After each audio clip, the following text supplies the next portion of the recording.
Good evening, people that like Dota 2. We have ourselves a match for a Star Series Season 3. It is a match between Dare and Kharkiv. We see Kharkiv on the Dare side, Dare again on the Radiant side, just like we saw last game. And as always for a StarLadder match, I have a slight disclaimer. I am not an official caster for StarLadder Season 3. For official cast, you can check out Own TV, and there is actually an official English cast for this match going on as well, which is casted by Epi. Which you can check out if you want to watch there. And well, that is my disclaimer. I'm using the in-game ticket to cast this match. So, well, let's jump ourselves back to the game because it's already on their way. We see some bans going out from both teams. We have the standard bans from the second picking team in well, we have of course a Lycan as well as the Darkseer, and we might see a Naga Siren. Even though, having said that, I see that Rubik is still in the pool as well. We do have the Templar Assassin banned out, as well as the Chaos Knight and the Invoker. Still the Naga Siren banned out, and the Rubik then picked up first. Of course, Leshrac and Tidehunter would be heroes that we could see coming out of Kharkiv. Two heroes that are fairly well picked up lately. So yeah. At least Leshrac Rubikin already caught those. Let's see if we can. Is there a song in the background? No, there's no song in the background. Oh wow! I was not expecting. There's the Tidehunter, but Broodmother is gonna be the pickup for Kharkiv. I was not expecting that. I mean, yeah, we've seen her banned out sometimes. Morphling picked up here by Dare, as they clearly are already showing what they want to do. The Queen of Pain picks up by Kharkiv. I like this Broodmother pick though. I mean, we haven't seen her for a long time, and even though in theory, if you look at the entire game plan, or however you say that, Broodmother is of course a bit of a boring hero to watch, obviously. But I do like him being picked up. Let's see how he works. The last time we did see a Broodmother, I believe she was shut down so hard that she could not do anything, and you know, basically have the advantage of the Broodmother totally go away.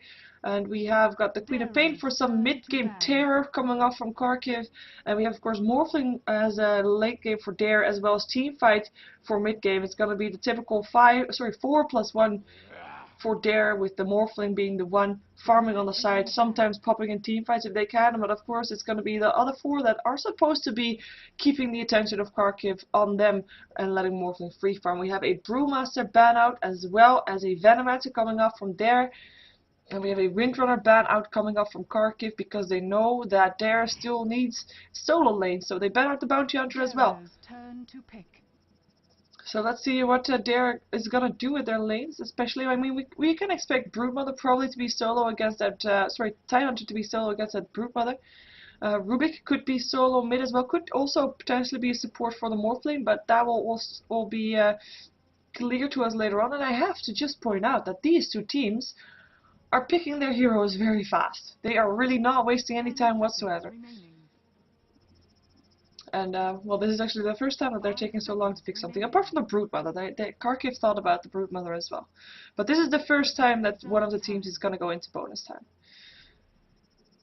Let's see what they want to have. There's the Shadow Shaman. So we're going to have a Shadow Shaman support with the Morphling and a Rubik solo, as well as a Tide solo. As I'm kind of thinking, like, we're missing all the jungle heroes. We still have, well, okay, Chen just got picked up, but we still have the Enigma in the pool, as well as the Enchantress, which we could still come out from there now as well. We will see though. We have the Chen, of course, then on the Kharkiv just picked up, so they have their jungle hero. They have got a Broodmother who's gonna solo. Queen of Pain could go solo, and then they only need something to go with their Leshrac. And in theory, Leshrac could go solo as well. So they're like sorted, and their last hero, they could go for whatever they want. They could go for something that is a bit more team fight, I would suggest, because that is something that they miss. And we saw in the previous game that if you miss that team fight, you're yeah, it's looking for the English saying, like the Dutch one is saying, like you're cutting yourself in the fingers, hitting yourself on the foot, standing on your own foot. I really don't know the English saying for that, but you know what I mean. It's not something that you want to have. Not first a lineup that has a Tide already. And of course, there is the Chen that is not really counter to Tide, but you can, like, if after the Ravage, after no, it's not an arrow to the knee. After the rabbit, you can just mech Hand of God, either of the two, or both even, depending on how much damage is being done in between, and you're back to full HP. So it is it's something that you can definitely do against that. Actually, from Kharkiv, I mean, the Chaos Knight's already banned out. I mean, Dragon Knight would maybe be something good, because what we normally see with together with the Broodmother is still a carry, just to make sure, like, okay, you know what, the opponent can choose to shut down one. Either the Broodmother or the carry. That is something that we see fairly often, because one of the two is going to get farmed regardless. But we'll see though. I mean, Kharkiv right now, their pushing power is pretty insane. Shooting yourself in the foot! Thank you! Thank you, chat. Because as I said, I'm casting this using Nordic TV, so I don't have any delay on my stream itself. There's the Enchanter still picked up, and there's indeed the carry. So you're either going to shut down the Broodmother or you're going to shut down the anti-mage, but you can't really do both. But yeah, and if you don't have team fight and the other team does, then you're shooting yourself in the foot. But at the same time, like I said, Chen could counter that in a way. So we're going to see how that goes. And if indeed Broodmother is going to be able to farm, and otherwise Anti-Mage will be able to farm. And it is, again, well I say again, but it's been a while, Anti-Mage versus Morphling game. And in the meantime, I'm going to switch overlays. And I'm also going to set myself not on free camera so that, you know, we can control our own camera, which is of course nice. And we're going to see for Kharkiv who is playing what. We see Artstyle playing the Leshrac. On stop is going to be Queen of Pain. In the mid lane, Mag, long lane, which we have seen him do so often on that Broodmother. And Dubas will be playing the Chen in the jungle, as he is indeed the jungle hero for them. And that will leave Carry always want to fly on the Anti-Mage. And that will end the lane. I mean, Artstyle's going to support Anti-Mage, Queen of Pain mid, and Chen in the jungle. It's a fairly simple, pretty much expected laning that they are going to do here. We're going to check out Dare, who's playing what. We see Nose is going to play the Shadow Shaman this time, played the Rubik in the previous game, as we remember. We have Nowhere playing the Morphling. We have got Grumpy on the Enchantress. Hawkeye is going to be playing the Tidehunter solo lane. Telekinesis on the Anti-Mage, but he should be able to blink out of there. We see Sava Doom up on the Rubik. And did I actually say everybody already? Yeah, I think I did. Okay. Well, that is everybody up there on the Radiant side. They're laning. I mean, we're going to have a Tidehunter up against the Broodmother, even though right now he's on the wrong side of the map, but he probably realized that now that he saw the Anti-Mage there. So he's going to be on his way there. We're going to see Morphling versus, with the Rubik first, dual lane versus dual lane, with, of course, Anti-Mage here, and, well, Leshrac was there's just warding, apparently, probably. Well, actually didn't ward, but is probably still needing to ward. Radiant's already warded, and we're still going to have the Enchantress here as well, so fairly aggressive trailing here, with Enchantress going in the Dire jungle by the looks of it, and he will have to share that jungle because Chen is there as well. So that will be something that we'll find quite interesting, which it just indicates that they're going to really try to shut this Anti-Mage down. At the same time, Tidehunter is of course that counter towards the Broodmother, but the Broodmother should still be able to get levels. I mean, she is not going to be able to get that much last hits. Oh well, we already see her getting last hits, but in theory she should not be able to get that much last hits overall, which I'm actually going to put up so you can see it. But well, she'll get levels, and as soon as Tidehunter will get levels, obviously also. And when Tidehunter gets levels, he gets level 6, and he wants to go for some team fight. He has to leave the lane. And what we normally see, as soon as you leave the lane where there's a Broodmother, she will make you pay for it. In the meantime, Artstyle taking a lot of damage here. Here comes the Anti-Mage trying to do something, but it looks like Artstyle is going to be first blood here, and it's Enchantress that picks it up. Enchantress that's getting harassed by this Anti-Mage. We formed through. Nowhere. Nice block. There could still be a blink in 2 seconds, but this blink will be used to get yourself the hell out of that one. And he's going to be staying alive, but Artstyle dropped there, and first blood going towards Dare. Secure first blood with Savadoom as well as Enchantress, just making sure, like, this part of the jungle is ours. Ursa Warrior being picked up as well. I mean, it is so annoying, like, early game. Enchantress is definitely in favor of the Chen, as in, is definitely better than the Chen. Purely because, one, she can have more creeps. She can have more creeps, and if you then pick off the Chen's creep, it's just extra annoying.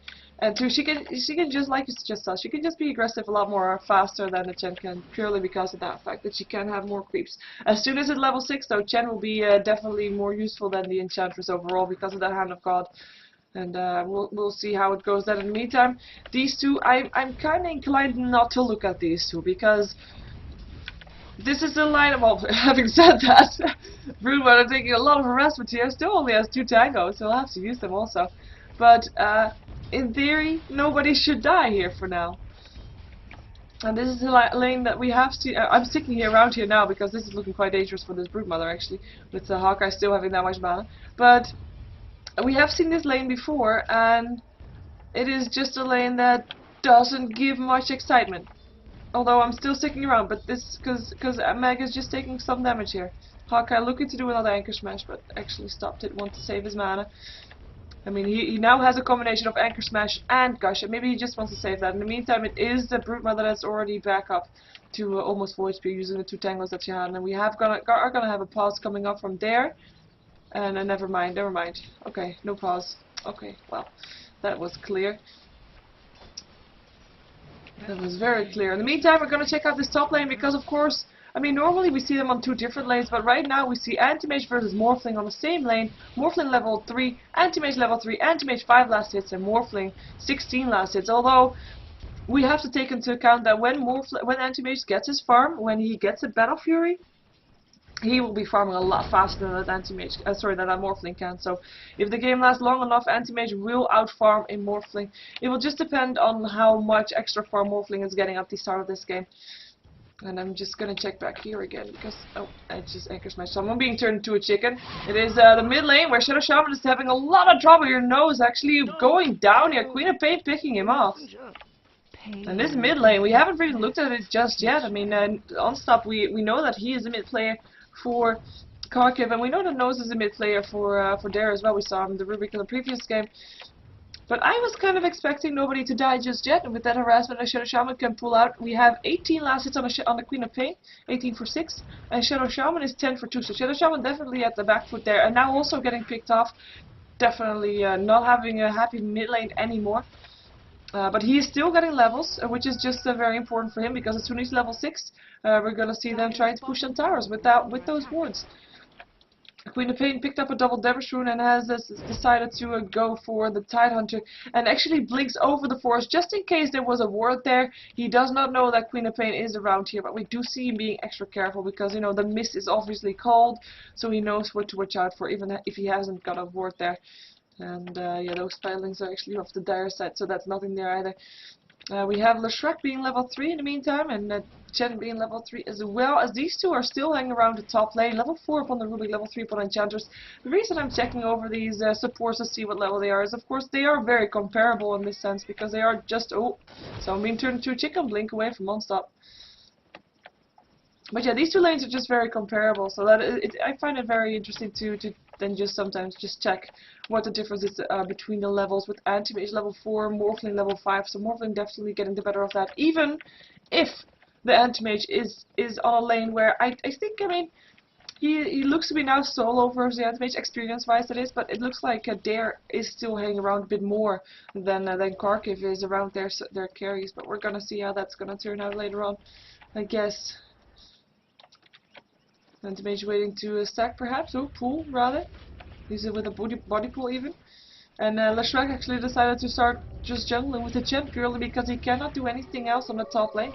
He doesn't want to get killed off, and I mean, as far as lanes go, they don't really have that very strong combination of lanes that we normally see, that we lately see. Oh no, you better run away from this one. Unstop, gonna try to go for it. Oh, there's a ward being placed. Is there gonna be more? No more mana left on Nose. He's gonna get stunned. Arstop might still die though. He does die. Shadow Shaman trades his life for a Leshrek. I mean, he was gonna go down. We saw that one coming. He does give away the gold from those wards, obviously, but at least Grumpy is gonna try to defend them with this tornado. But at least he got a kill from that as well. Anti-Mage in the meantime taking a lot of harassment there. The dive was there, coming off from nowhere, as well as from Savadoom. We're not able to pick it off though. TP in from Arstau as he gets his life back again. And looks to be on the chase for a stun, maybe. Queen of Pain jumping in. Sonic Wave! Wow! Enchantress does not have anything against that. It's like, come get healed, splat! And that was a dead Enchantress. It's like, yeah, that's not really gonna work out. But Queen of Pain showing off that she has indeed picked up her Sonic Wave at level 7. It's of course something that you never really can tell. Some Queen of Pains only pick it up at level 8/9 after they maxed out that Scream of Pain. And some, well, some earlier on, and right now it is It is the unstop that says, you know what, I already have it. In your face, Enchantress. Our down level 512 for 0. It really doesn't get all that much here, with Nowhere being on 38 for 13, so definitely pulling ahead. And I'm just going to check back on this bottom lane for a second. Just purely to check the last hits, even though we cannot really judge the last hits of this Tidehunter, because obviously with this Anchor Smash he's also getting those Spider Rides, Spider Links, both of those. He is on 46 for 10. And he is on 35 for 13. Actually, someone being turned into a chicken again. This is just again to help tries Nose to escape. Edith goes through. He did dodge the stun, but will it be enough? It doesn't look like it will be. Couple last hits needed. He does use his bottle charges, but the tick is still going on, and he will drop actually. Ooh, uses. Yeah, I was gonna say uses this killer spree for unstop. Exquisite. No, don't know why he used the smoke. Tidehunter used the smoke. That's so confusing. Anyway. It is Tidehunter that's actually, he went to the top lane. This is actually the first time that he actually left his lane. He TP'd in there to try to help the Shadow Shaman, but it was too late. He has got the Ravage, by the way. But yeah, with the first time that he left the lane, he's gonna pay for that. First damage already done to the tower. And we do have Arstyle being close by as well, just in case they want to go for Hawkeye here. Skull Spiraling is going to try to do some harassment. There's the Mana Boots helping out. Now there's the Ravage up again, and we do have Enchantress coming here as well, but Enchantress is still level 3. Arstyle level 4, but still they want to go for this. We have more people incoming from Kharkiv. Queen of Pain as well as a Chen on their way. Gush lands on Arstyle here. More TP's in. Here comes Nose. Turns Arstyle into a chicken. Nice war stop. Stun there as well, and that is Arstyle already gone. On stop, Telekinesis drops as well. Tidehunter double kill right now. Doesn't have his Ravage anymore because he doesn't have mana. He still has it off cooldown. Donkey in the midst of all of that doesn't care. And we have Chen already backing out once more because he knew, like, okay, you know what? This is not my place. And he backs out just like the Broodmother is doing, even though Enchantress still sees her. She does have Dust. She pops it, sees him. Will they be able to get off a stun? Centaur's looking for it, but the extra speed on that web is just too much to deal with, and he is going to be able to get away. Not enough support in time coming off from the rest of there. And there could have been a Hex if there were more people close by, but not gonna happen. Not gonna happen. And it is gonna be Dara that is pulling ahead. 1k gold for them as at this time, as well as experience is just difference. It's 4 for 4 kills, so you know that's just basically no difference whatsoever. And we do not have any towers down just yet. And I want to prepare you because, like I said during the start. Oh, bye Grumpy. You are probably gonna die. Yeah, Queen of Pain picks it up. Enchantress, how little you know, you poor plain thing. Sorry, I just have to let her talk.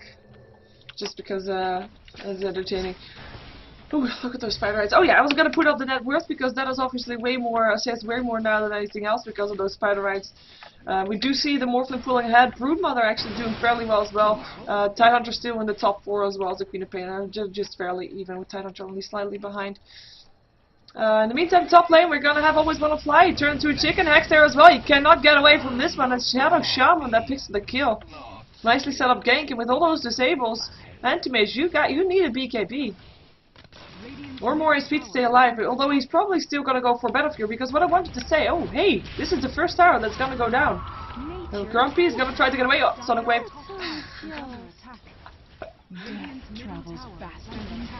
Yes, it does. Yes, it does. Towers goes down. Top tier 1 tower might go down as well, though. Yeah, there we go. So tower for tower. With Chen picking up one, Morphling picking up the other. Very important to note that Chen versus Morphling is, of course, Morphling getting the gold more important than the Chen if you compare the two teams together. And what I was going to say, I was going to prepare you because, you know, Morphling Anti-Mage game, it could last quite a long time. And as you can see, I mean, I have to say, it is still 1 kill per minute, so we're definitely not disappointed by that. But there's only gonna be pickoffs by mistakes that player made. I don't think we're gonna see any major teamfight just yet. Morphling versus Anti-Mage will be Morphling trying to weaveform himself away. He's gonna have to morph himself into strength. Might be able to stay alive here actually. TP incoming from the Rubik, and they have to back off. Fatewell's still going through, but just harassment as he steals the blink. Good one. Level 1 blink only though, but still it is a good one to have for sure. And he's gonna guard nowhere until he's out of there, and he does do so successfully, even though it wasn't really needed. But you never know who's gonna come blinking in and killing your carry off, and that is never worth it. I have 1600 gold up on that Broodmother. Actually curious to see what is this Morphling building. 2500 gold. Are we gonna see something being picked up now? That would be something that I would like to see them give away what they're gonna go for. Because right now, I mean, item-wise, does anybody is revealing yet what he's going to go for? Well, anti-mage, we do expect, of course, a Battle Fury. That should not come as a surprise. No, still no Ravage juice, by the way, but that was a clear kill up on that Broodmother. And Tidehunter picking it up. Tidehunter's 3 for 0 now, by the way. Level 10, almost got that level 2 Ravage, even though we haven't seen a Ravage just yet. Fortification will go up, Shadow Shaman Wars will get placed, and that will be the second tier 1 tower going down on the other side of the Dire. And we have got a push on the tier 2 in the meantime, mid lane for Kharkiv. Edict helping out, TP incoming from the Tidehunter though. He wants to throw out a Ravage. Will he be able to do it? No, no, no! Anchor Smash first. No, no Ravage. And he will send the Shrek home. Damn it! Gush still lands up on that Chen. Maybe he's trying to chase it. He does get stunned by the Centaur though. Mana boots for Dubas as well as for Unstop will make them, well, they were already able to back out, but we'll give them some extra mana. That will be nice. Tier 1 tower still dropped here, obviously. But no kills, no Ravage, no Hawkeye, no Tidehunter. Ravage. 1k gold up on the Tidehunter as he is going for a pipe. He is almost got to complete as well. Just need 700 gold for that recipe. Do we have something yet? Okay. Morphling bought something, but it's just power threads as well as the magic wand, and I just don't think that he had the bacillus before that either. So it's just that. Nothing else of interest, unless this donkey has something that we are unaware of. Actually, ultimate orb. We cannot. Oh, it is from nowhere, so it is for that morphling. So he is gonna go for probably a Manta style first, unless he rather wants to go for Lincolns. But I don't think a Lincolns will do that much damage. I mean, most of the disables coming off from the Leshrac, and that stun will it's not a single target stun, so it will hit regardless. It just stop him from taking the Shadow Strike though. And that's Broodmother left alone in the lane. Tier 1 tower drops. And he's just going to be able to continue that push. In the meantime, 3 heroes of Dare in this mid lane as well. They want to take the last tier 1 tower on the side of Dare. In the meantime, top lane is going to be always want to fly. He's going to get shackled. He's going to get hexed. And he's going to get killed off by his own illusion. That must be the most painful thing. And yeah, that is just pretty decent. And of course, one thing that you should not forget. If you get an anti-mage illusion, that one also burns mana, and that is just very annoying to deal with if you're an anti-mage. Of course, we know that, well, a lot of centaurs here. Oh, Leshrac's stun. Edict going through, but Fate Belt will put her off again. Arcel Ravage being used, hits on 2, there goes Arcel, first one to die again. Dubal's being turned into a chicken in the meantime, already uses Hand of God though. He is gonna probably be taken down, there we go, Ruby picking up the kill, and it is Unsub trying to do something, gets to a gush in the face and has to blink away from that one. Centaur's on the chase for the Tidehunter. Tidehunter level 11 by the way, that was a level 2 Ravage. And I'm just going to put up that for a second. He is indeed the highest level in the game. In the meantime, this is what happens when you leave a Broodmother alone. She will push your tower. That is just unescapable. You have to have someone on the lane, otherwise you'll just lose your tower. And you can say like, okay, you know what, there's only tier 2 towers, sometimes you can just let it go, but with a Broodmother you kinda can't let it go, because she will just continue, and next time it might be your barracks, and that is just very painful. Where was the Sonic Wave? Queen of Pain, Anti-Mage, we're gonna check Anti-Mage first though. He is gonna be putting telekinesis, stunning up on Leshrac as well, and it was actually the Shadow Shaman that died by the Sonic Wave on top of this hill, with Queen of Pain moving backwards again. Nobody else died. Shadow Shaman Wars did get dropped, but that is it. And we have the gold graph. I have to say, this is still so very even. 15 minutes into the game, 1,500 gold difference. Tower is even again. 3 towers on the other side down on the map, that is, not counting the tier 3s obviously. Well, they're not down anyway. 3 down for each. What am I saying? Rambling on. An experience graph. It's a bit more clear, but we do have 2 kills extra on the side of Dare, and the last kill got back some experience once again. And of course we do see the levels. It's Queen of Pain highest right now, level 12 after killing off the Shadow Shaman. But there's still 3 following up there that are from their side, one of which is this Tidehunter, who is, by the way, I'm really liking the farm of this Tidehunter. He's doing fairly well. Picked up a pipe. Queen of Pain, ooh, sorry, that was actually a blink from Rubik, but that was a Queen of Pain blink, that was why I was slightly surprised, but that is a Broodmother going down.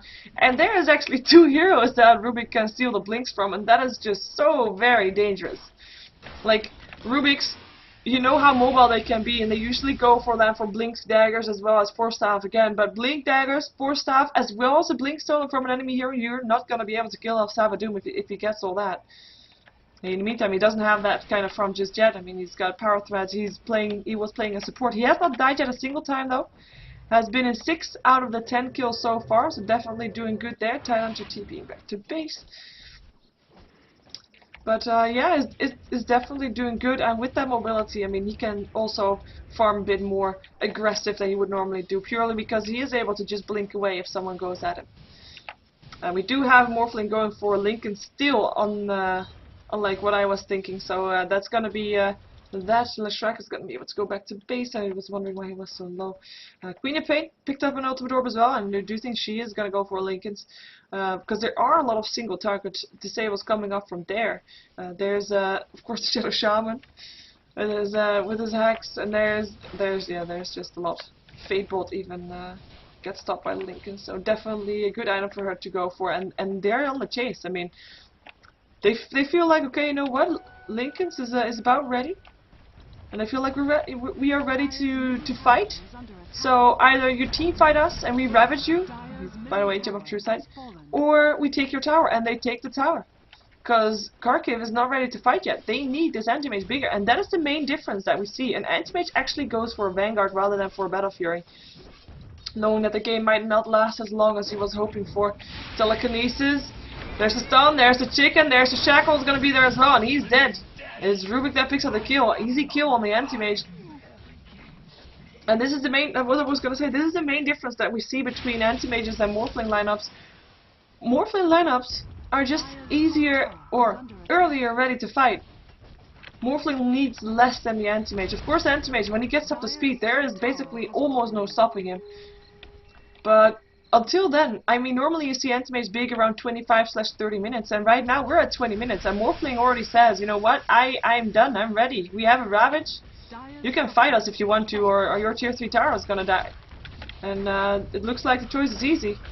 It looks like they're gonna let the tier 3 tower die. Maybe hope to get a tier 3 tower in return though. Here comes a lot of centaurs, by the way. Fortification goes off. Let's see who TP's back to base first. He's gonna go. He's gonna go. Tier 3 tower drops there, and let's see if they can save the own one. Doesn't look like it. Here comes the gush. Is there gonna be a Ravage? Yes, there is. Stops the sorry, it doesn't even try to TP. Telekinesis going through Hand of God as well. Fade Bolt as well, and that is already Shadow Shaman going down, and he buys back into the game. Morphling trying to get what he can. Once again, Dubas, the Shrek stun is not going to hit anything. Rubik still picks up the Chen with Artstyle on the run. Will he be the one that got picked up once again this fight? And it looks like he might be blink in from the Rubik. Telekinesis, and that is Artstyle indeed down again. Morphling picking up the kill. In the meantime, Broodmother sticking around. I don't think she knows yet that Hawkeye has a gem. Because if he just walked slightly up there, he would be in range, but it looked like, nah, he's going to be backing off, he's going to be fine. It is a tier 3 tower, and change of a tier 3 tower. Nothing else but a tier 3 tower. We do see a bit of damage done to the ranged barracks on both sides, with the Terra side, of course, a bit more. But I have to say, if this turns into, oh, they still find the Brew Monster, we farm through. There's the invisibility. You don't have a Tylander with that just yet, with that Gem of True Sight, because he's in the base. But if this turns into a base race, it will be Kharkiv that just has more push. They've got the Leshrac, they've got the Chen, they've just got more push. And they've got the Broodmother, obviously, who now finished his Orchid of the Malevolence and picked up an Overclock because she wants to get a BKB, probably. But yeah, it's Kharkiv, gonna be in favor of them. But so far, it's not gonna turn into a base race just yet. But this did give time for anti-mage to farm up a bit more now. He's got 1500 gold, and because of their losing their tier 3 while they were pushing top, they will probably be not as inclined to push a tier 3 once again when they know that they're getting pushed somewhere else, because they did choose to go for letting their tier 3 tower die and getting a tier 3 in return, but it's not a trade that you would easily make, so I don't think they're gonna try to go for that again with the 5-man push anytime soon, at least not if it's not in the lane where the Broodmother is at. Maybe if they push the bottom lane down, then yes, that could be the case. Of course, they push down the top lane, there's still tier 2 towers here, so if they push the bottom instead, then it would take a lot longer for Kharkiv to actually reach the tier 3.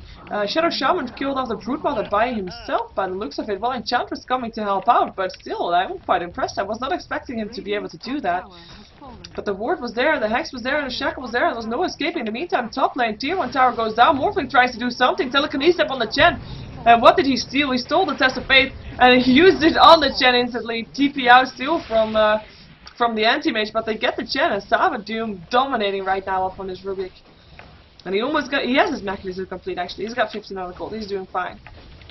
And it is Morphlin that's pulling ahead on the net worth, and he did pick up his Lincoln Spear now. He's got 2500 gold extra in his pocket if he wants to do something with that.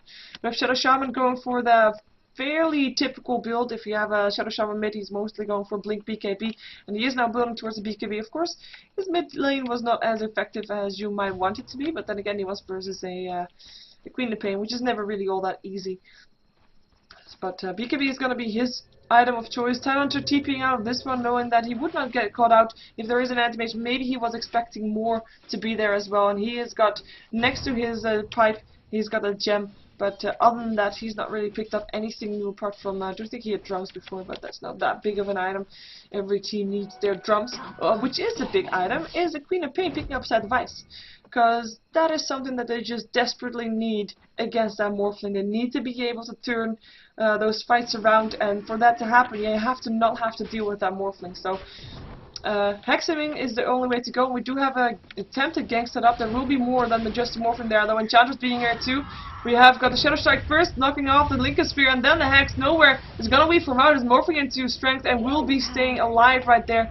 Not a successful gank, and it's actually going to be counter gank. Rubik trying to catch someone out. Doesn't have a blink anymore, but that doesn't matter. Arstyle taking a lot of damage right now, and that's Adaptive Strike helping out. And what just got stolen? It was the Edict, and it will be Arstyle that gets sent home by the Chen. But Chen himself, that's a word trap for you, and that is Enchantress picking up the kill. And this is all of a sudden 5 heroes of Dare on this top lane. And they have got the Chen already down. There's nobody pushing just yet up on that bottom lane. Of course, Broodmother is around there and will now try to lay down some pressure. Sonic Wave going through, and there's a Ravage hitting on 2. And the Anti-Mage already down. He did have the Aegis, so he will be up once again. There's still the Impetus doing a lot of damage on Queen of Pain, forcing her back. Shackle up on the Anti-Mage. Is there enough damage to go through without the Morphling? But Morphling is turned into a chicken right now. And it looks like there isn't, but they don't care about the heroes right now. Shadow Shaman still getting stunned. They care about the barracks, and they are gonna go for the barracks. There is no wards anymore because the wards are at the base of the tower, not in range of these barracks right now. But it's still gonna be. Oh well, someone got too close by Arstyle. He buys back into the game though. We'll be back again. We have got Broodmother being turned to a chicken. Anti-Mage back again as well, trying to burn away the mana of Nose, who is out of mana now indeed, and they force them back out. Broodmother actually TP'd back home to stop this from happening. Arstyle will be sent home once again by the Chen, and this time it's gonna be in time once again, so that will be that. Chen though is gonna get Impetus, it's not gonna, well, it's gonna be able to stay alive, and it looks like the Shadow Shaman will drop, and nowhere. Is he gonna be able to get away? It looks, I think he can. Here comes the Tidehunter again as well. Tidehunter does not have any mana, but still 3 versus 2 here, as there's now 3 versus 3 with Anti-Mates back into the mix as well. Silence up on the Morphling, and there goes the Broodmother picking off the Enchantress. That's a double kill for Mag right there. Morphling being forced away there with the TP out from the Tidehunter, and it will be Kharkiv that manages to defend their barracks and does not manage to get anything done here, but at least defending their barracks was more important, and they made the right choice there. Good timing for Dare to start pushing in, though, I have to say. I mean, they did not have any fear of their own barracks going down just yet, and they had every time to try and do something there, but they didn't win the fight convincingly enough, and they ended up just sending everybody back home, so to speak, back to the fountain on very low life, and they were able to come right back, and that just hurt them in the end, not getting those kills, but only getting them low. And they were able to push them out, so definitely good defense from Kharkiv. I'm going to see what that does to the graph, because we see it already dropping gold-wise, and I think experience-wise, yeah, also dropping again slightly. And I still have to say, 26 minutes in, 4k gold difference, 4k experience difference, 3k gold difference is really nothing. What didn't matter was, whoa, Adaptive Strike was the Broodmother was Mag getting a double kill on that top lane when coming back in. Just shows how much freedom she has been getting on this bottom lane. She's got a BKB, she's got an Orchid, and she's definitely not something that you should mess with. We even see her like second in the line of net worth, so it's usually a hero that you don't really see all that much, but when she is joining the fight, and all of a sudden she is like outnumbering your opponent. Hello, Hawkeye, you better run. I think you're not going to get out of this one. Oh, Ravages, TP's out, and will not be in time. Gets turned into a chicken, gets stunned up, and you're going to die. Anti-Mage picks up a kill. That's not something you want to be giving your kill. Rubik, in the meantime, in case you're wondering where he went, he blinked out of that one. And I do think that Ravage was kind of a waste. Like, okay, it might be worth it if he was able to TP out, obviously, but with so many heroes around you, with even someone with the hack stick, it's just not doable. In the meantime, they're not going to get anything in return for it, so it looks like we're not going to have a massive team fight anytime soon, so the Ravage is not really needed all that much. Now Morphling is building into a Manstyle, by the way. They need that too, though, because the massive difference that is now, apart from a team fight that is in favor of Dare, but the massive difference that Dare does not have is the pushing power. The pushing power that Kharkiv has is just so much stronger than that of Dare, so they need that Manstyle to help with the pushing power. And of course, yes, there is an Enchantress, yes, there is a Shadow Shaman, but it's still a Shrek and a Jenny and a Broodmother. You can't really compete all that much with that. And even more so, when Anti-Mage gets his Manstyle as well, that will be so much split pushing power as well. It's just a lot. And you know what I said during the drafts, like, you either shut down the Anti-Mage or you shut down the Broodmother. I mean, and they did shut down the Anti-Mage because he died 3 times and he didn't get that much farm at the start, but he will get his farm regardless, and as we can see, he's still doing okay. He even picked up the gem that the Tidehunter just dropped, and he is he's doing just fine. He's not that much behind on the Morphling anymore. He's still 2k behind, but it's not as much as you might expect. Broodmother, in the meantime, yes, she died a couple times. Yes, they spent a bit of gold to get her down, but Broodmother is one of those heroes that killing her once is not enough. You need to kill her way more. Ooh, Mana Void. We heard the animation go off, but telekinesis was first, and he blinks away. Oh, someone gets turned into a chicken. Oh, here comes the Anti-Mage. Sent back home from Unsub. Will be saved once more, and it's a Chen once again. That's the last one in the line. It's gonna get blocked by Sava here. Telekinesis up again in 1 second, and there it goes. And that's gonna be a kill, probably, with Dubas going down. Gets turned to a piglet, sorry, chicken rather, and it's Sava Doom that picks up the kill. And he TP's out because he's out of mana, as well as Broodmother being left alone in this lane and wants to go for these barracks. Look at these Spiralings, Spade Bolt, no mana. Stick Charge is used to get the mana. A lot of Spiralings going down here, Anchor Smash as well, and he will be forced back again. But this is just something that you have to just take into account. Broodmother will just push your tower if you're not there.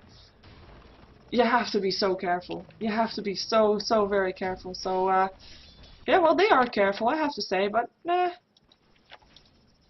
It's very risky. I mean, barracks could just drop like that. And even if you think, like, okay, this is worth it, usually it's not worth it. So, well, we'll see how they're going to deal with that, because right now it's starting to look like Kharkiv is slightly pulling ahead. We're getting to that point where Morphling and Anti-Mage are on even ground once again. Where Morphling was more strong earlier, Anti-Mage is now actually getting quite nice. I mean, it's a bit of an old-fashioned build, I want to call it, because usually we saw Anti-Mages going for that Manstyle as well as for that Vanguard, rather than going for a Battle Fury and then for more, and then just dropping the Vanguard altogether and just go for Battle Fury, Manta, etc. But this is a pretty tanky Anti-Mage. You don't kill him off as fast as you normally would. Oh, hello. Telekinesis stun up on the Chen with that as well. Sonic Wave going through. Doesn't hit anything though. Sava Doom is going to be able to blink out of that one. Morphling trying to do something there as well. As Sprite is all over the place. Shadow Shaman, Mana Void on the Rubik while he chases the Shadow Shaman. Shadow Shaman will be fine though. Is able to blink out of that one with the double damage rune. But on the Shadow Shaman, that's not going to do that much. He'll blink after them. There's so many heroes with blink as well. And he's going to try to TP out. Will he be in time? Oh, no, he's not. Leshrac will get the last hit with that stun of his. And it is the Morphling that is out alive, at least, with the Tidehunter as well. And I have to say, this is like a turning point, and it was there that was not able to get the advantage that they wanted to get with the time that they were given before this Anti-Mage is big. And yes, they have a Morphling, and that's definitely not doing bad. But right now, even though Morphling has not died yet, it is still not the same as an Anti-Mage. I mean, he's even dominating. He's 4 for 0. It's definitely not doing bad. And I'm kind of curious, does he still have something in a donkey? Like, yes, he does. Okay. I wonder if he knows that. Like this one is in a donkey. He kind of puts everything in a donkey. We have got the ultimate orb. And this is actually also, Manstyle is complete with the Minstrel Hammer for Nose. So Manstyle is up on the Anti-Mage. And Nose has his BKB now as well. So at least his Minstrel Hammer. I didn't think he has recipe just yet, but oh well. And there is the Manstyle. So again, back on even ground, and that is something that is very difficult for us, kinda, because net worth doesn't count stuff that's in a donkey. So we have to keep slightly track of that one, because we do see Morphling now ahead again. Well, almost 4k ahead, well 3k ahead of that anti-mage. But it's the Broodmother, Queen of Pain that are so very high as well. And on there they have got the anti-mage, sorry, they have got the Morphling, but they don't really have that other semi-care that they kind of need. Well, Kharkiv got the anti-mage, they got the Queen of Pain, they got the Broodmother. They have 3 options for being their carry. One dies, they still have 2 left. Tier 3 tower is still gonna get pressured. There is no Ravage up for the Tidehunter, by the way. He already used that one. Fortification will go off, and now the Shadow Shaman wards will get placed. They might even be able to get this tower. In the meantime, Broodmother is TPing in, well, from his own base there, lands a web there, and they want to go for this. Are they going to be able to get it though? Anti-Mage looking for a target, finds nowhere to get it. Well, already mana gone, and there, mana void as well, and that is actually Morphling dropping for the first time this game. Queen of Pain picking off the enchant with the Sonic Wave. Rubik trying to TP out of there and will be fine. TP out from the Tidehunter as well, as we see the Shadow Shaman still dropping there from Leshrac getting the last hit. 3 down, no kill. No, look at the HP. Look at the HP of the entire Kharkiv lineup there. They barely dropped anything, and they didn't even use the Hand of God. Such a big difference there. And of course they didn't have a Ravage, and the tier 3 tower still dropped, so still a good point for Dare, but it is so very in favor of Kharkiv, that fight. Rubik will be up again in 1 minute, and I do think that Kharkiv will get that as well, purely because of the position they have, and because of the position they have team fight wise now. Ravage will be up again soon, but yeah, it is 20 seconds, 25 seconds before the rest is up again. I don't think they're going to be fast enough, it's just that simple. I don't know where the courier is going to go, actually. Picked up a point booster, so I'm going to go for an Aghanim Scepter up on the chin to be able to have Hand of God every 30 seconds. Is of course something that you really much want to do, especially if you're planning on pushing anytime soon. Broodmother gonna go for Deadless, is indeed gonna go for that semi-carry build. It's just getting more and more dangerous for Dare, and they do try to push. They definitely do. If it's gonna be fast enough is the question. BKB up on the Queen of Pain if she sends a donkey out, but of course that was first bringing that point booster towards the chin. He picked it up. In the meantime, 1700 gold up on that Morphling, and I think this screen will be more and more important as time goes by. The buyback status of the heroes.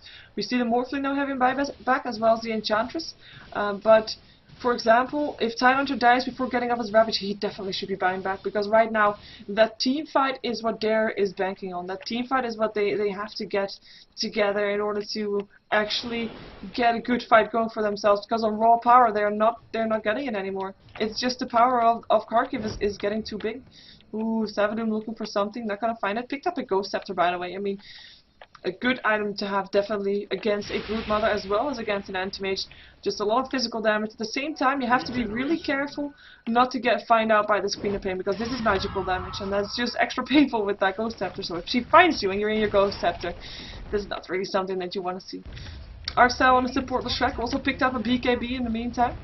And I realized I haven't really gone over the items all that much, so I'm just going to try to do it a bit more.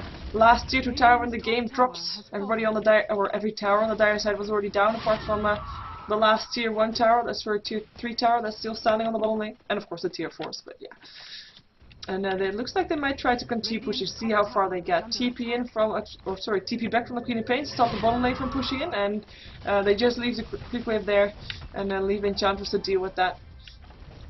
And she has an Ursa Warrior to help out with that, or at least she just turned the one from Chen around. Ether Shock will clear them out fairly soon. Still have a Shadow Shaman waiting for his recipe. Only 400 gold to go, so it's almost there. Enchantress in the meantime not getting that much, but she has been warding a lot. She's got Bracer, she's got Power Threat, she's okay-ish. Gem of True Sight is back up on the Tidehunter. I'm wondering if it's a new one or if he just stole it again. No, it looks like it's a new one. 2 Gem of True Sights in the game right now. And he has a blink as well, so more initiation, and that's definitely what they need as well. And that's where they go. That's where he's gonna go. Is he gonna get a Ravage? BKB on Leshrac while he TP's out Chen. He's gonna drop. Yeah, he shouldn't have stuck around. Shouldn't have stuck around. And it is the kill that goes to the Shadow Shaman, and now he has the recipe for the BKB, and they smoke up instantly. They're gonna go for something. They're not gonna find the Roshan because that just got picked up again as expected, and it's Anti-Mage that picks up the Aegis. And it's Anti-Mage that's also going to go for a BKB by the looks of it. Picked up a Minter Hammer. Though having said that, normally when people... Oh no, BKB is there. Never mind. Oh, Broodmother pops his BKB and is going to try to TP out. Will be in time though. There's so much damage, but he is in time. He is fine. He is limping slightly, but he is fine. And that was a smoke for Dare, and that was just... that must be so frustrating. That must be so very frustrating. In the meantime, Leshek is back on the top lane. Gonna continue pushing out this this lane. And that was checking on items before all of that happened. So I'm just gonna continue to do that for a sec. We already saw this, and that is actually a gem that he took from the Tide Hunter, so it's now Rubik that has the gem. And I don't know why the Shadow Shaman is still not buying his BKB. 1900 gold up on the Enchantress. 3100 gold up on the Morphling. Didn't buy anything yet since the last time we saw him. Maybe he's also wanting to go for BKB, but he wants to buy it either all at the same time or waiting to see if he's gonna get buyback. Illusions following up on illusions. Yeah. Illuception. And in the same time, we saw the Shrek, we saw the Anti-Mage, we saw the Chen, and we saw the Broodmother has actually got 3800 gold. So that's a lot of gold for him, as he should be almost complete with his Daedalus, actually. I think he should have it now. And Queen of Pain, we already saw that she had a BKB and a side of buy. She's got 1700 gold to boot, as well as she's having buyback now as well, so we can see the yes behind her name. So that is something that we just should keep an extra track on. But, well, unless Dare can set up a good team fight, they're not going to try to force out anything. And Kharkiv is happy waiting because they know they got the late game. So until that happens, I mean, I said it earlier, prepare for a long fight. And I have to say, it can be over in like a heartbeat. It can be one good team fight coming off from Kharkiv, or one good team fight coming off from Dare, and it could be over all of a sudden because there's just that much pushing power on the team. So depending on where the fights take place, it will be over very fast or not. And obviously we're going to see both teams doing what they can to not have it go over that fast, unless of course they are in favor. Wow, I'm rambling. That's because this game is long and they're playing chess. That's what I want to say. Yeah, we see Dare being mostly together, by the way. Obviously, getting caught out right now is something that you really don't want to do, or like maybe the Anti-Mage right now. He does have a BKB, though. Will he have time to pop it off? Not yet. Getting shackled will be in time. There's no... no, he's dead. He had an Aegis. I was going to say there was a telekinesis actually at the end. Rubik was a bit there a bit late. Now he's able to blink out that one. And in the meantime, top lane and bottom lane, split push. Broodmother herself is already gone, pulls her Spiderlings back as well, still getting some Spiderlings killed, and they get sent back onto the barracks as well. Top line in the meantime, we're gonna follow that as Leshrac popped his BKB, is running away from that one. Tide Hunter still battling with the Broodmother, still killing off Spiderlings, but that threat looks to be over, as in the meantime, Dubas, I mean, he is like the one that's got killed off all the time when they're on the retreat in this gen that indeed dies to the Morphling. But here comes the follow-up. Here comes the revenge party. It is Sava Doom that will get dropped here. Buys back instantly. Leshrac taking a lot of damage from nowhere right here. But it is Morphling that picks up the Leshrac and moves back into his replicate instantly. And that is Grumpy. I don't know why he was still there. Maybe he was not Whoa! I was gonna say he stays alive after the Sonic Wave, but nope. Mantimage picks him up. Always wanna fly, still gonna turn into a chicken, but doesn't do anything anymore. And buyback from Enchantress as well. I mean, this is just really needed. You see the buyback statuses. They're gonna go for the tier 3, and they leave the bottom lane alone. And Broodmother knows that, and as soon as she can, she's probably gonna move back again. Tier 3 tower in the meantime will probably drop. Always wanna fly, blinks away. Tier 3 tower actually stays alive on very low HP. Queen of Pain is gonna blink away, gets blinks after her, but it's not enough just yet. And this tower, only 70 HP left, and Broodmother actually went back inside the jungle. It's gonna leave her Spiderlings alone there. And I was kind of expecting her to make use of that opportunity. She did manage to get the barracks to half HP. So definitely good there. And this is just the power that we can see with the Broodmother as well as with the Anti-Mage. And they have just so much pushing power. Like every single hero of them has a lot of pushing power. I mean, apart from Queen of Pain. Queen of Pain is the sole exception. Even though she can of course clear out creep waves very fast, but she cannot kill off towers very fast. Unlike the Anti-Mage with his Manta style, and of course the Edict, and his Gen Creeps, and the Broodlings, and the Spiderlings, and stuff like that. So, but yeah, it's just very dangerous. As soon as the split push goes, you have to really be everywhere on the entire map. And we see there, I mean, they defend their barracks, they defend their tower, and I have to say, that is pretty impressive. And they did not use the Ravage to do so. They did not really force a fight, but that was because Kharkiv didn't really force a fight. They only tried to split push. Not only trying to pick off some heroes on the side, which of course was the result of Dare pushing out a bit too far out of the base, even though of course Dare got some kills on that as well. We had the Enchantress having to buy back, we had the Rubik having to buy back, and they now have to wait again until they can buy back again before we're gonna see them maybe trying to go for a fight. Or will they? Lashrak actually being preemptively, gotta get away from that one. And yeah, that is just illusions and they know that. Still burning away some of the mana, by the way. Use the mana boot instantly. And we have got the Morphling picking up his BKB. He also picked up a Talisman of Invasion, going all in for this one, by the way. He does not have buyback. He wants to go for that butterfly. We're gonna see if he's getting it in time. Antimate in the meantime, he's not gonna go all in just yet. He's got 3,100 gold up on his bank account. Curious to see what he's gonna go for next. Oh, hello, Lashrak. Yeah, you're dead. He already had used his BKB preemptively, and he's gonna go down, paying for that mistake. And we have Shadow Shaman picking up the last hit. 1,600 gold for him. He should have buyback again soon. 51 gold in the meantime. Bottom lane is getting pressured once again. Morphling standing around there, and that is the Lincoln Sphere already popped. And we have got Queen of Pain looking for a target. Oh, this is it seems like a hunter and the prey. It's like Enchantress is a bit squishy. And Queen of Pain actually now thinking about backing off. Still hanging around, never mind. But yeah, I'm curious to see what Antimate's gonna go for. Obviously a butterfly would be good for him as well, but we might see him going for that MKB just to be able to penetrate the evasion from the Morphling. So I'm curious to see what he's gonna go for next. Both would obviously be a good option. Blink-ins, they want to go for this one, and they will. Or BKB, Sonic Wave, BKB's all around, Telekinesis up on unstop. There is still a Ravage up on the side, Hunter who wants to go for it, but he doesn't, he can't. BKB's up all around, and it's the Broodmother that is still around there to chase. There's a Gush, there's the web again. Is there going to be some vision? Is there going to be some Gem of True Sight? Yes there is, Rubik has it, but he is so fast. Broodmother is so fast. Is there going to be another Telekinesis? There might be, there it is. And there's a blink in, and that is a TIE Hunter picking up the kill. And that was a good kill. In the meantime, top lane is going to get pressured. He instantly see the TP's back. Doom has to go back up again also, but he doesn't have a TP skull, so he actually has to walk. But it's the Chen once again that's going to be in some trouble. Blink in, there's the Hex. There's going to be a Shackle as well, and here comes Nowhere. And there goes the Chen. He does not have a BKB. He doesn't even have his Aghanim Scepter complete yet. He dies quite often, I have to say. Every time something like this happens, he is the one to die. In the meantime, Doom is in some trouble here as well. It's going to be up again after being turned into a piglet, but we'll be fine once more.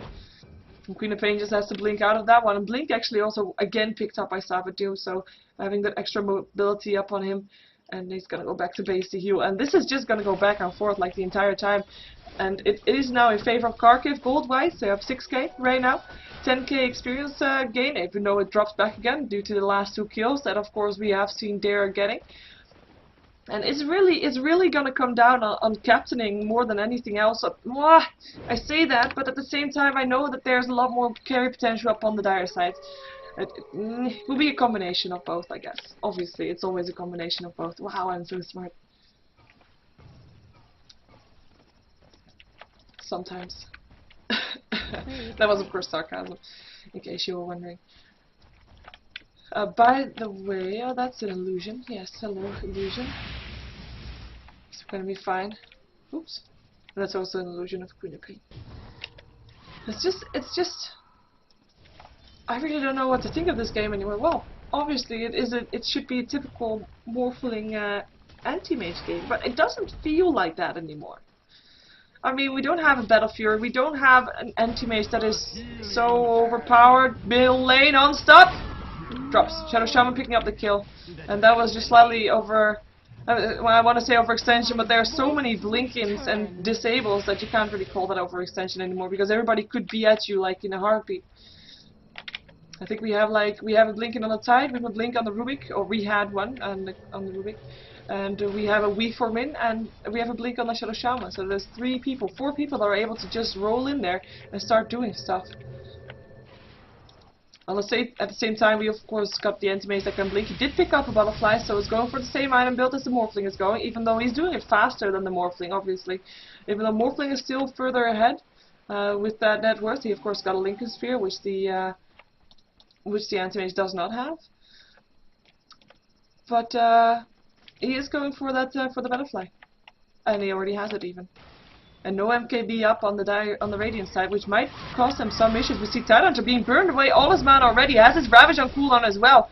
And he has to really walk away from this one. Sonic Wave will kill him off, Anti-Mage actually getting the last hit. In the meantime, Savadoom in a lot of trouble, Mechanism being popped here, and there he goes. And that is the Ghost Scepter with Mana Void, that is painful, the same painful as Enchantress is experiencing right now. Double kill for the Anti-Mage, and that is why the Anti-Mage is now a bit more strong than the Morphling is, even though Morphling, where are you? He's seeping in right now. Barracks are still standing in the meantime. We see Anti-Mage being turned into a chicken, wait from over the top. There's a Shackle as well. Is there going to be enough damage though? He will be able to blink away shortly. There he goes. And it is the Queen of Pain that's still blinked in there. Managed to pick up the Shadow Shaman.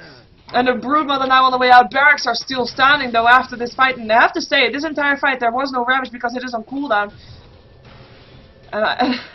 And they protected. I mean, we saw Kharkiv pushing Dare back towards their fountain, but they didn't go for the barracks. They chose not to go for the barracks, and they go for the heroes, and the barracks still stand, and the fight continues, and the game continues. We do have Kharkiv now definitely pulling ahead. We did see it going back up again, but now it's going to go down again, and that is it. That is just the state of this game. And I do feel that Kharkiv is a bit too hesitant for the way they're going. Of course, that was just a hero creeps, maybe? Maybe yeah, I was gonna say, it's a signal that he has his Aghanim's complete. Purely because he can. Roshan again going the way of Kharkiv. I don't think they had the Roshan any time at this fight, so... Dare had the Roshan anytime. No, and there's the cheese as well, so Queen of Pain will take the cheese, the Aegis will go to the Anti-Mage. Happy times for everybody, and they will back off again, and next team fight they will be a bit stronger. We'll be having basically 7 heroes rather than just 5. Smoke up in the meantime for Dare, as they are having to be forced back again onto this bottom lane. We see the Spirelings there waiting for the creep wave, waiting for the backdoor protection to be off again, and actually that's not going to happen. So just getting around Hand of God going through in the meantime purely because they can. I don't see any encounter in the meantime. No. They're just waiting around. Anti-Mage blinked into the jungle because you can. Is he just gonna pop off his Hand of God every cooldown just for fun? Because I'm gonna try to look for what I've missed every time he does that, and that's gonna be very frustrating. Yeah, that's a lot.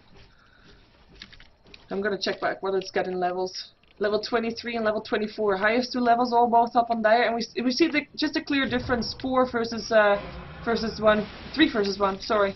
And Anti-Mage is just bashing away on this barracks. They're able to do a lot of damage. They learned from their previous time, not going for heroes, but going for barracks. So actually, never mind. Grumpy, a lot of trouble will go down. Anti-Mage picking up the kill.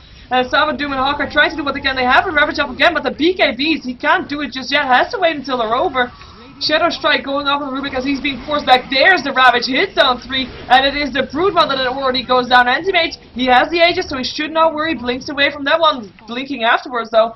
And the Barracks in the meantime, they go down. That is doing off Leshrac, and it is Savadoom that drops here to the Anti-Mage once again. Triple kill for him, and he's not done yet. He wants to go for the Tidehunter. He doesn't care about nowhere just yet.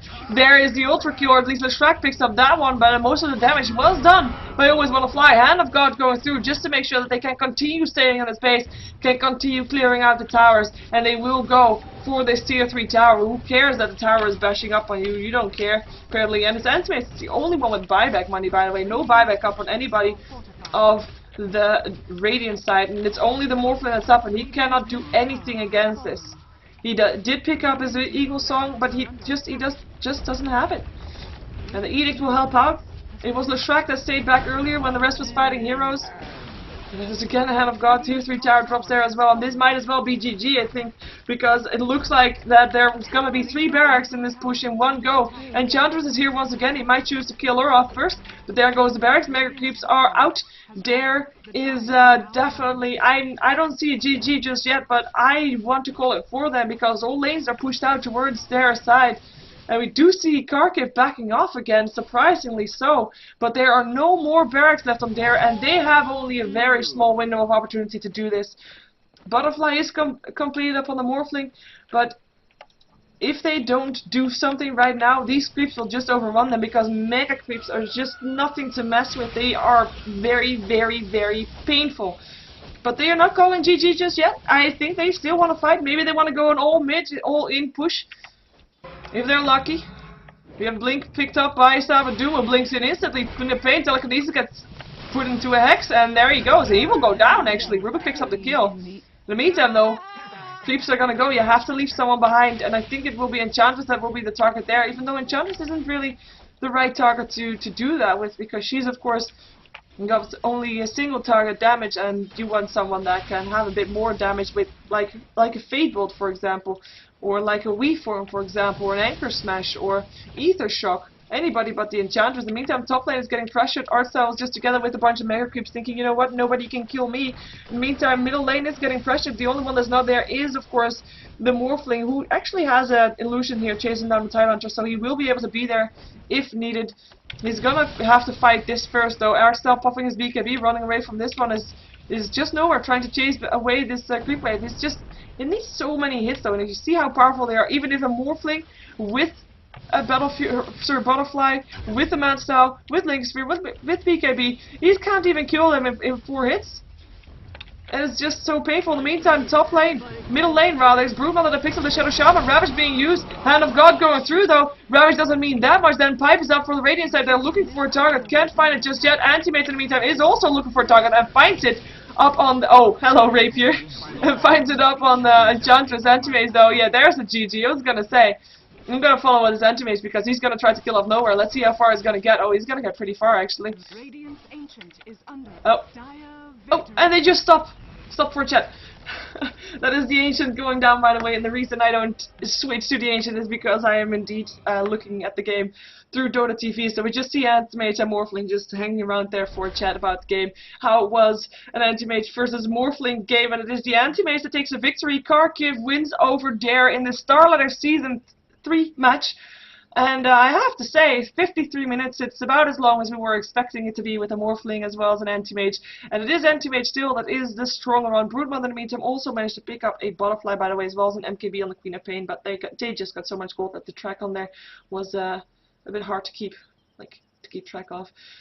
Anyway, my name is Sheever. I am a Ghostly Gamers caster. Please support me by subscribing to my YouTube, youtube.com/SheeverGaming. That would be very much appreciated. And once again, a disclaimer, I am not an official caster for StarLadder. You can watch the official cast on Owned TV, so go check that out if you rather want to watch there. And of course, thank you for watching still. Oh, and that reminds me, because I know that there's some people that are watching without sound, so that I just still thank them as well, because of course they are still watching, so in a way still supporting me, which is something that I value one way or another. Anyway, I am gonna switch overlays and I'm gonna see if there's anything else. I don't think so. But otherwise I'll just probably play some pubs. But we'll see. Stay tuned anyway, and be back.